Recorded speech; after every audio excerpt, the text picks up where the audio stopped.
It took more than poison bullets and icy water to silence the man they called the Mad Monk. The murder of Grigori Rasputin was not just a killing, it was a desperate act of political theater that has haunted Russia and fascinated the world for more than a century. For decades, historians sifted through contradictory accounts, aristocratic lies, and lurid legends that painted him as everything from a demonic sorcerer to a misunderstood healer. But until recently, the truth of that frozen December night in 1916 remained hidden beneath layers of myth. Now, over 100 years later, the past has finally given up its secrets. In 2024, a team of forensic specialists from St. Petersburg State University reopened the Rasputin file, combining modern ballistics, toxicology, and DNA analysis with newly declassified imperial records. Their findings are as chilling as the Neva River in midwinter, and they upend everything we thought we knew. Far from the melodramatic tale of a drunken monk who refused to die, the evidence reveals a meticulously planned conspiracy driven by fear, power, and the crumbling weight of a dying empire.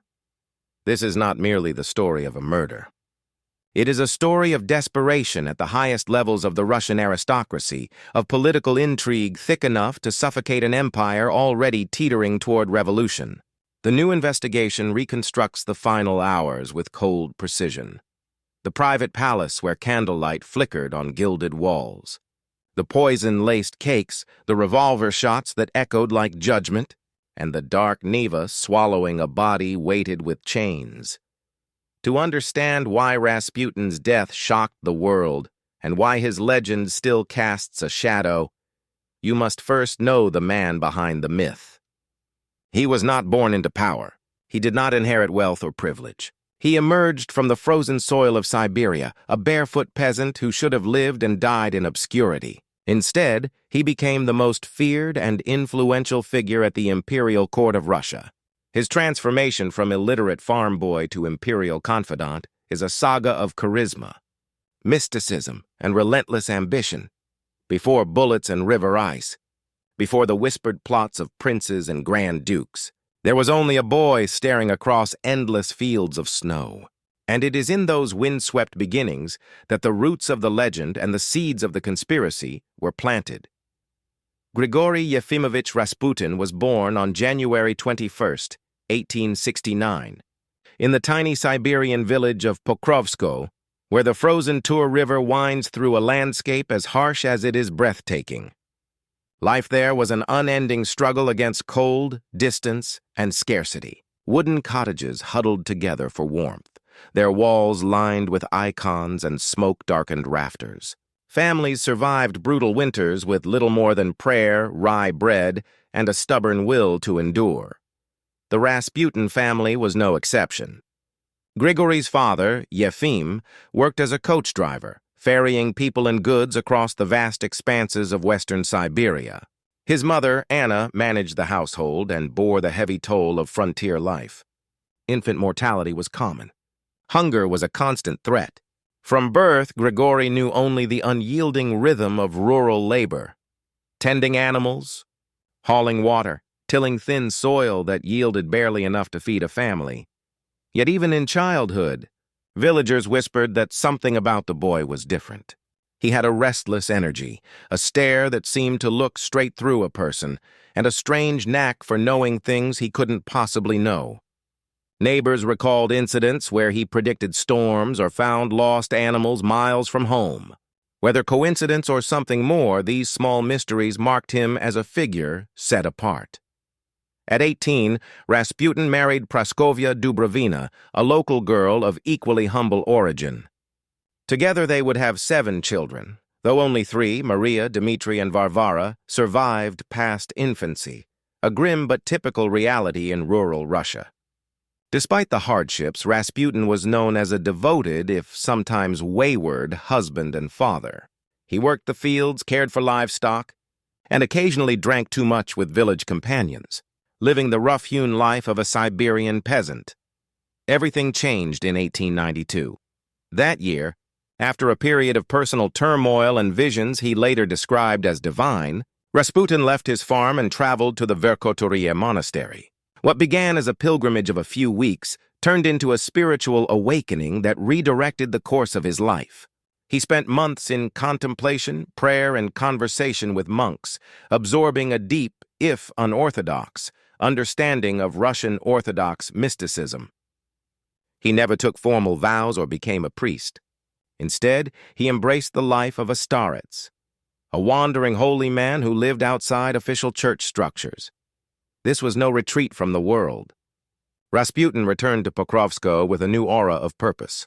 He preached a simple gospel of inner prayer and direct communion with God, rejecting empty ritual in favor of personal experience.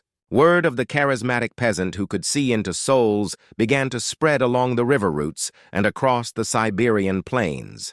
Pilgrims sought his blessing. Local nobles invited him to their estates. Despite his travels, Rasputin continued to support his family financially and maintained regular contact, a tether to the ordinary life he had left behind. By the dawn of the 20th century, his reputation had outgrown Siberia. Letters of introduction and whispered recommendations carried his name to the ears of bishops and aristocrats far to the west. What began as a solitary spiritual quest was becoming something far larger, a journey that would draw him into the very heart of imperial power. St. Petersburg at the turn of the century was a city of glittering palaces and simmering unrest. Behind the facades of marble and gold, Russia strained under the weight of poverty, political dissent, and an outdated monarchy. Into this world stepped a bearded peasant mystic whose very presence defied the rigid hierarchies of the empire. Introductions arranged by sympathetic clergy brought Rasputin to the capital around 1905. His rough Siberian manners, hypnotic eyes, and seemingly supernatural insight fascinated the city's elite. But the pivotal moment came in 1906 when he was summoned to meet Tsar Nicholas II and Empress Alexandra. Nicholas expected a brief audience. Instead, the conversation stretched past an hour. The Tsar later wrote to a minister that Rasputin had made a remarkably strong impression both on Her Majesty and on myself. Alexandra, already inclined toward spiritual advisors, felt an immediate, almost fated connection. She confided in him her deepest fears, the political instability of the empire, the hostility she faced as a German-born empress, and the fragility of her young son, the heir to the throne. Rasputin spoke not as a courtier, but as a man of the people, blunt and reassuring. He told Nicholas to trust his divine right to rule, dismissing political critics as transient obstacles. To Alexandra, he offered something rarer, comfort and certainty. He told her she was chosen by God for a special purpose, and that her family's destiny was secured by faith. In a court suffocated by protocol and intrigue, Rasputin's earthy authenticity was electrifying. While ministers and nobles whispered in endless committees, the peasant starets spoke with the immediacy of a prophet. His arrival created a rift. Some saw him as a holy man, others as a dangerous charlatan. But for Nicholas and Alexandra, his counsel was a lifeline amid growing chaos. As political storms gathered, the revolution of 1905, the disastrous war with Japan, the rising tide of workers' strikes, the imperial couple increasingly turned to Rasputin for guidance. What began as occasional meetings evolved into an intimate advisory role. He was invited to private dinners, consulted on appointments, and even asked to bless state decisions. The aristocracy bristled. Rumors of debauchery and manipulation swirled through salons and newspapers, but the Tsar and Tsarina remained steadfast. Yet Rasputin's true power lay not in politics or prophecy. It was in the fragile body of the young heir, and in the terror his illness inspired. Tsarevich Alexei Nikolaevich, the only son of Nicholas and Alexandra, suffered from hemophilia, a hereditary disorder that prevents blood from clotting properly. In an age before modern treatments, a simple bruise could become life-threatening. Each crisis plunged the palace into dread. Physicians could do little beyond administering opiates and hoping for the best. Rasputin's involvement began almost by accident. During one severe episode, when doctors had nearly given up, the empress summoned the starets. Witnesses recalled him praying for hours at the boy's bedside, his deep voice resonating like a chant. By morning, Alexei's bleeding had subsided. Whether by coincidence, suggestion, or some unknown gift, the improvement was undeniable. For Alexandra, it was nothing short of a miracle. She became convinced that Rasputin's prayers were the only thing keeping her son alive. Whenever Alexei suffered another episode, and they were frequent, Rasputin was called, even when he was hundreds of miles away. Telegrams flew across Russia. "Our friend must come at once." Astonishingly, his remote prayers often coincided with sudden recoveries. The court physicians, bound by science and skepticism, were baffled. Some later speculated that Rasputin's calming presence helped lower the boy's stress and heart rate, which can influence bleeding. Others whispered darker explanations: hypnosis, magic, even a pact with the devil. But to the desperate parents, the reason hardly mattered. Rasputin had become indispensable. This perceived ability to heal the heir transformed Rasputin from favored advisor to untouchable figure. Ministers who dared to criticize him found themselves dismissed. Nobles who plotted against him discovered that the Tsarina's favor shielded him from consequence. To many Russians, it appeared that an illiterate Siberian peasant now held the empire's future in his hands. Outside the palace, resentment festered. Newspapers caricatured him as a drunken libertine, accusing him of corrupting the court and seducing society women. Revolutionaries used his influence as proof that the monarchy was decadent and doomed. Within the aristocracy, powerful men whispered of removing him, by scandal if possible, by force if necessary. By 1916, as World War I drained the nation and revolution loomed, those whispers hardened into deadly resolve. The plot to kill Rasputin coalesced in the winter of 1916. Prince Felix Yusupov, Grand Duke Dmitry Pavlovich, and several high-ranking conspirators feared that Rasputin's sway over the Tsarina threatened both the war effort and the monarchy itself.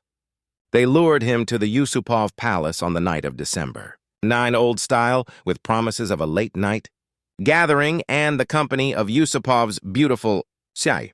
What happened next became the stuff of legend. Poisoned cakes and wine that failed to kill him, frantic gunshots, a desperate flight across the snowy courtyard, more bullets, and finally the icy waters of the Neva River.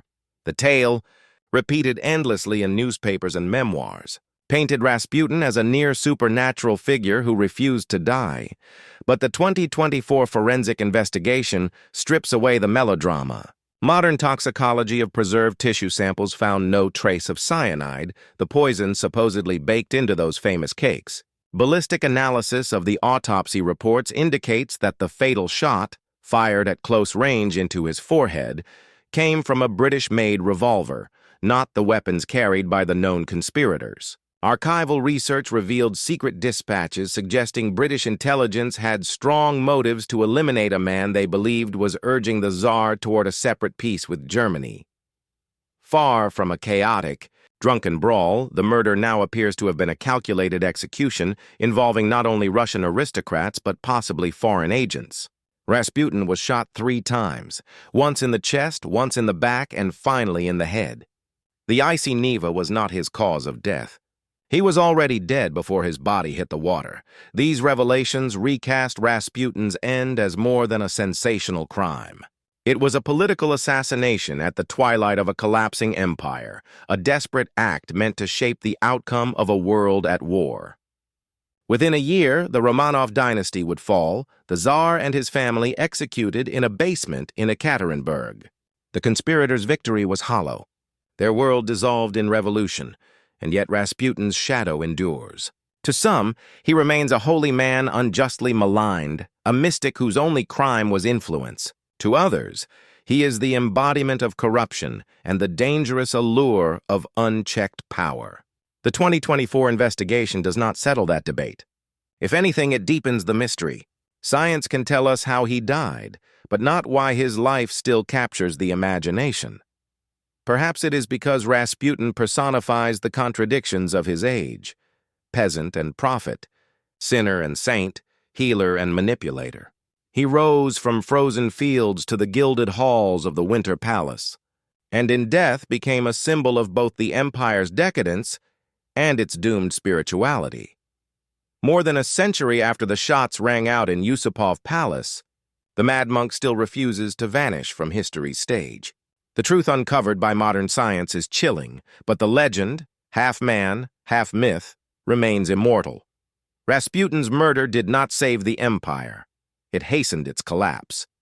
Within weeks of his death, Russia's political situation worsened. The Tsar's ministers, already divided, now faced a populace inflamed by food shortages and wartime exhaustion. Far from uniting the aristocracy, the killing deepened rifts. Many citizens viewed the conspirators as self-serving elites, willing to spill blood but incapable of reform. Empress Alexandra, devastated and suspicious, withdrew further into seclusion. She clung to Rasputin's final prophecy, which warned that if he were killed by nobles, the entire Romanov family would follow him into death within 2 years. Alexandra repeated those words in letters to Nicholas, her grief sharpening into a sense of doomed inevitability. By February 1917, mass protests erupted in Petrograd. Strikes paralyzed factories. Soldiers mutinied. When Nicholas attempted to return to the capital, his own generals advised abdication. The Tsar signed the document on March 15th, ending 3 centuries of Romanov rule. The conspirators who once believed they had saved Russia watched as the monarchy disintegrated anyway. Their act of patriotism proved meaningless against the tidal force of revolution. The prophecy Rasputin uttered to the Tsarina, "If I am killed by nobles, you and your children will not survive 2 years," would echo with chilling accuracy.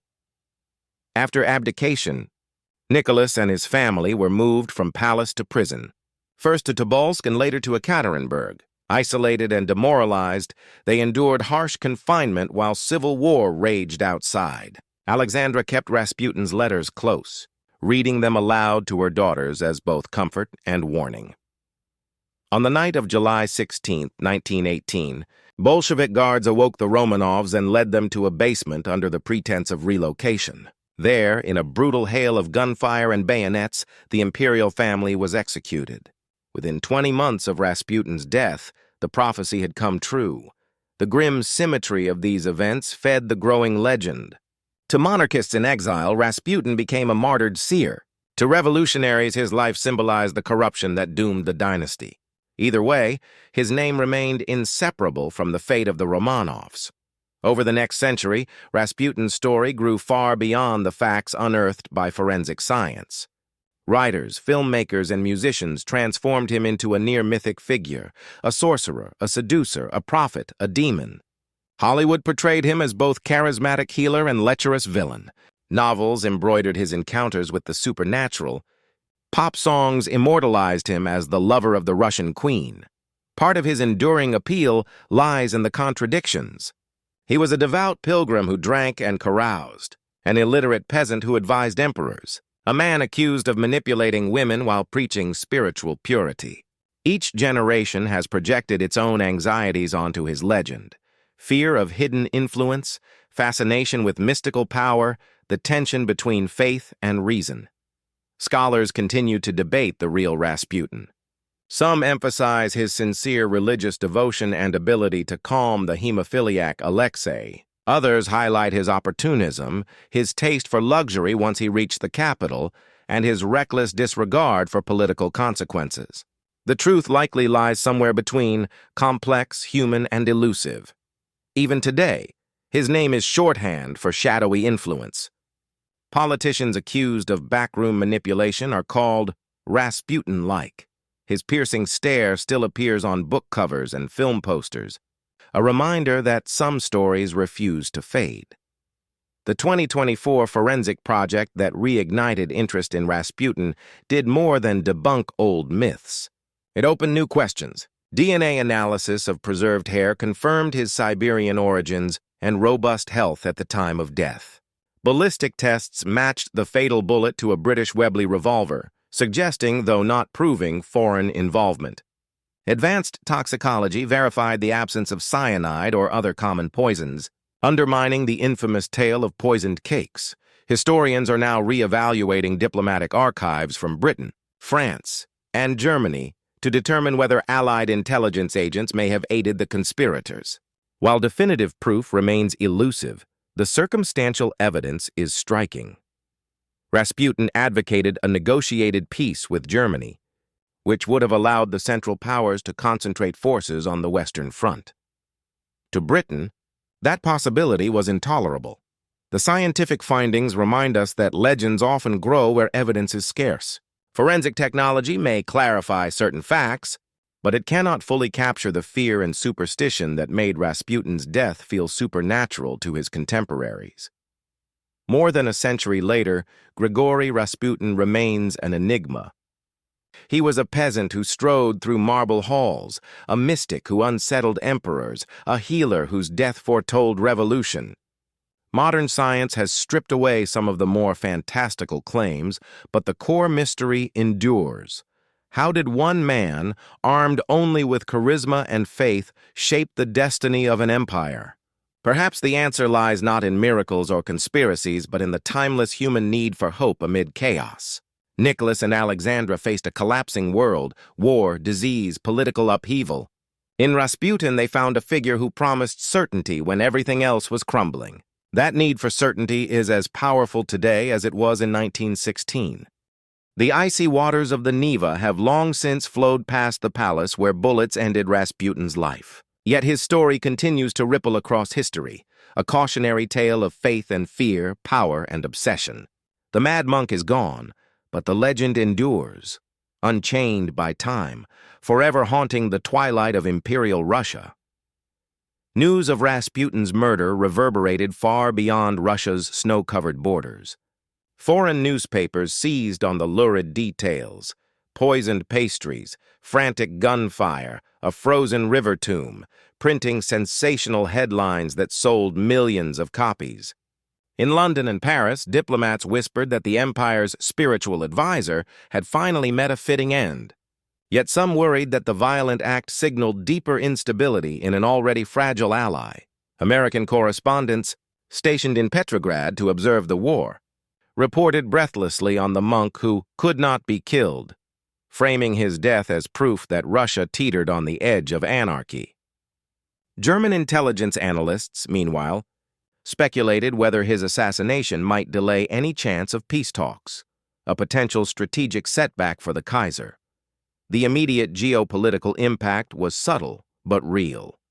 Russia's allies recognized that if nobles could assassinate a figure so close to the throne, the Romanov regime might soon crumble altogether.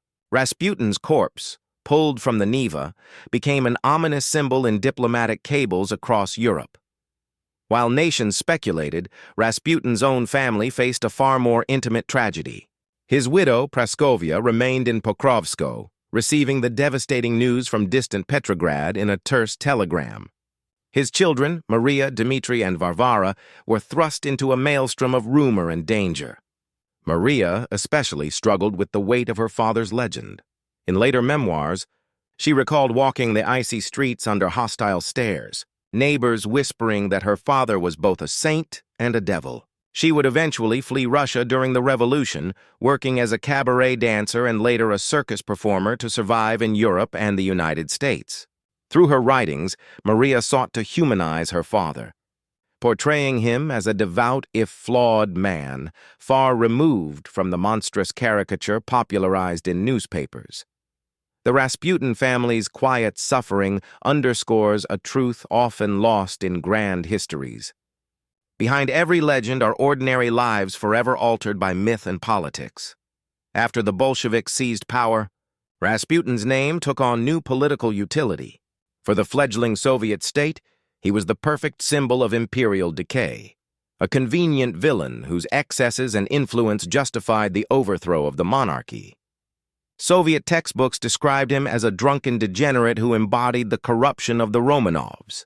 Plays and films produced during Stalin's rule depicted Rasputin as a grotesque figure, equal parts hypnotist and libertine, reinforcing the narrative that the old regime was beyond redemption. Yet even as the Soviets vilified him, they could not erase the fascination.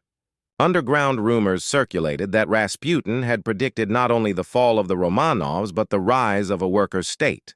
Some peasants quietly revered him as a folk saint, lighting candles before his image despite official disapproval. In this way, Rasputin remained a paradox, both cautionary tale and clandestine icon. By the mid-20th century, Rasputin had escaped the confines of Russian history and entered global pop culture. Hollywood seized on his enigmatic life with a string of films. From the silent era to big-budget epics, each more sensational than the last. Actors portrayed him with wild eyes and magnetic menace, cementing the archetype of the sinister mystic. In literature, he inspired characters in thrillers, historical novels, and even comic books. Perhaps the most unexpected revival came in music. The 1978 disco hit Rasputin by Boney M. turned his story into a dance floor anthem, introducing his name to a new generation with a catchy refrain about the lover of the Russian queen, the juxtaposition of grim history and upbeat rhythm only, deepened his pop culture immortality. From animated features to video games, Rasputin's likeness continues to reappear, proof that the line between historical figure and cultural myth has long since blurred. What, if anything, can the modern world learn from Rasputin's improbable rise and violent end? At its core, his story warns of the perils of unchecked influence and the hunger for certainty in times of crisis. The Romanovs clung to him not because of supernatural powers, but because he offered solace when institutions failed. Today, societies still wrestle with charismatic figures who promise easy answers amid complexity. Rasputin's life illustrates how personal magnetism can outpace formal authority, shaping events more profoundly than armies or laws. It also highlights the danger of underestimating individuals dismissed as outsiders. A peasant from Siberia altered the trajectory of an empire and became a byword for political manipulation. More than a century later, his name endures not merely as a historical curiosity, but as a cautionary emblem of how myth, belief, and desperation can rewrite the fate of nations.